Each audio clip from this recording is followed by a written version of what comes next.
Welcome to the show. It's nice to see you.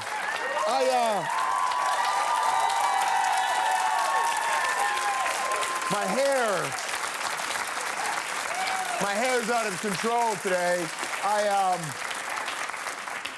I'm still smarting from that Miss Piggy chop. I'm still, she's, you know, got quite a shot. I'm very excited to have Miss Piggy in the red chair today. I'm not the only one who's excited to have Miss Piggy in the chair today. I am also excited.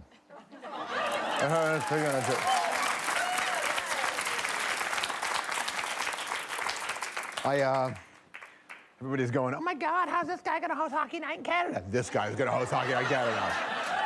That's what it's gonna be, everybody. I'm thankful to live in Canada for obvious reasons, especially when I get hit by Miss Piggy, because we have free healthcare, and it only hurts when I laugh. Not that I should be complaining, because I got a love tap to what happened last night in hockey. I don't want to talk too much about the game last night, but there was just one fabulous moment. Leafs Lightning last night. Near the end of the game, this happened here.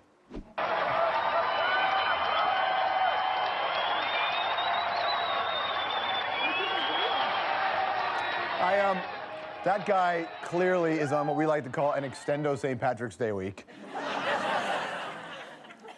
I'm not a huge supporter of violence. In fact, I would even call myself a mild supporter of violence. I'm not really into violence for the most part. But I am of the opinion that if you're drunk and you jump on the ice at a hockey game, you should get the full NHL experience. Somebody should have cross-checked that jackass into the boards. Strangely enough, he touched the puck in those 10 seconds more than most Leaf players did the entire game. Oh, hold on. In defense of the guy, he didn't actually jump over the boards. He fell over the boards when someone told him how much a beer costs at that arena. That's what happened. And not that I would ever encourage anyone to disrupt an NHL game, but it was a Leafs-Tampa Bay game. I understand his desire to see some excitement on the ice. I'm going to get as many Leaf jokes out while I can, okay? Before we go on, I think it's important to acknowledge, certainly in our current climate, International Day of Francophonie.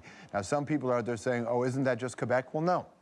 In fact, there are over 1 million Canadians outside of Quebec who identify French as their mother tongue. So to you, my friends, I say, bonjour les amis.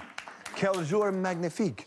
Je vous aime beaucoup. S'il vous plaît, dites à vos amis Québec de ne pas séparer. My gift to all French-speaking people across Canada today, my gift to you is I will do the rest of the show en anglais. On y va! Okay, so, right off the top, I want to take some knowledge and I want to put it very gently into your face. Fact. It's a pack of facts for your face. All right, first thing, the nation's father, our dad, Stephen Harper, going to Ukraine tomorrow. That is a fact for your face. What he hopes to accomplish, who knows? What the West hopes to accomplish, who knows? Well, listen, I'm not a cynical guy. I'm not a cynical guy. He is. There are a lot of Ukrainian voters in Canada, and just to go show a strong sign of support is enough to get a vote. Okay. Ukraine itself is even looking like it's possibly giving up on Crimea after a big majority of people there voted to join Russia. The defense secretary of Ukraine says he's pulling his troops out of the region. I hate to say it, that maybe the prime minister's just going there to help close the barn door after all the horses have bolted. But I do know that the prime minister loves when he travels around the world to get on the piano and play a little bit of rock and roll. Not the time to play back in the USSR, okay? Not the time. Also, not only do we have a new finance minister, oh, hey, Joe Oliver, we also now have a new natural resource minister, Mr. Greg Rickford, also a fact for your face. He's a pretty young fella, 47 years old, also has some useful experience. Minister for Economic Development in Northern Ontario, also has some background with First Nations, both professionally and very personally. Parliamentary Secretary to the Minister of Aboriginal Affairs and Northern Development, and he worked as a doctor in First Nations communities. Given the government's pipeline strategies, that last one should come in handy. His number one mission, oh, I stand by it. His number one mission is making sure that everybody in Toronto knows that there is no space between Rick and Ford. It's Rickford, not Rick Ford. Also, out in the fiefdoms, or as some like to call it, Canada, the provinces, we will soon have 3 of said provinces with premiers who took over from bosses who quit. A fact for your face. When Alison Redford officially leaves office this weekend, Alberta will join Ontario and Newfoundland and Labrador in being ruled by replacement bosses, that is to say, with our system, people we didn't vote for to run the provinces. Or as they say in House of Cards speak, and plug your ears if you don't want any spoilers, That's almost 25% of provinces and territories that have pulled the Frank Underwood. All right. I hate when he does the accent. I hate when he does the accent. All right, not me. I hate when I also do it. Now, is this the political equivalent of a more favorable substitute teacher? Or is it New Coke, forced upon the consumer until they actually get a choice? Now, with all the shuffling about things, of course, it can get very confusing. It is important to help you remember your Canadian premier, so it's time to play a friendly round of Replacement Premier or Random Professor. Replacement Premier or Random Professor. All right, so I want to see how you guys go. Oh, I know about politics. Oh, yeah, do you? You ready? All right. Time for you to guess, or in the case of the man in the turtleneck and spectacles, to answer in an informed manner. Who is this? Premier or Professor? Take a look. Premier.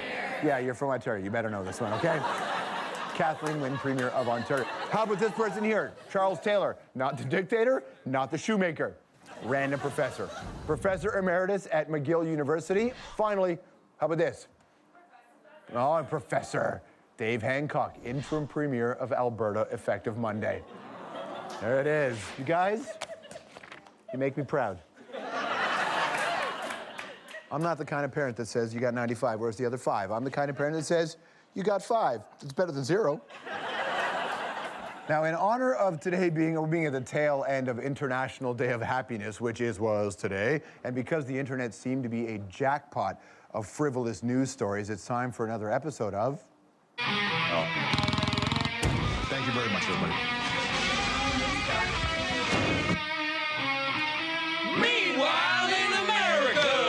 Meanwhile in America, this is my favorite. Wow, there's like 3 stories that are just mind-blowing. There's a public works inspector from New Jersey who pled guilty yesterday to stealing $460,000 from parking meter receipts. $460,000. He stole them all in quarters. He would just like load them into his pocket, go back. He was like he was in the Shawshank Redemption with dust, right? The bad news is he can never work at his municipal job in the state. Again, the good news is he's almost finished Donkey Kong.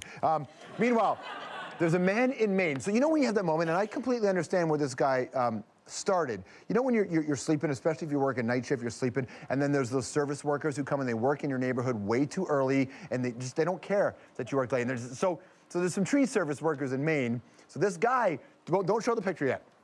This guy went out to yell at the tree service workers.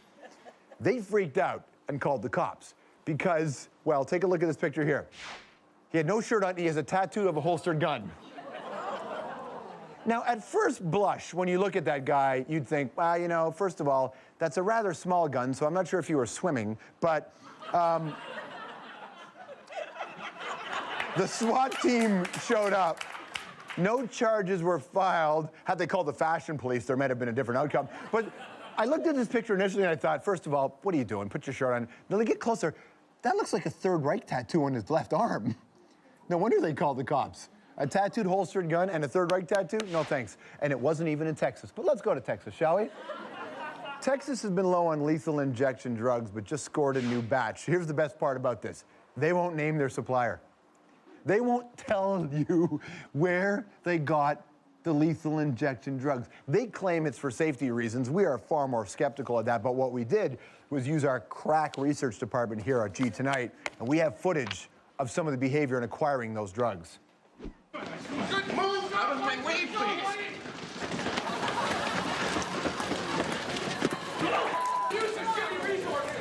And that's your debrief. So much!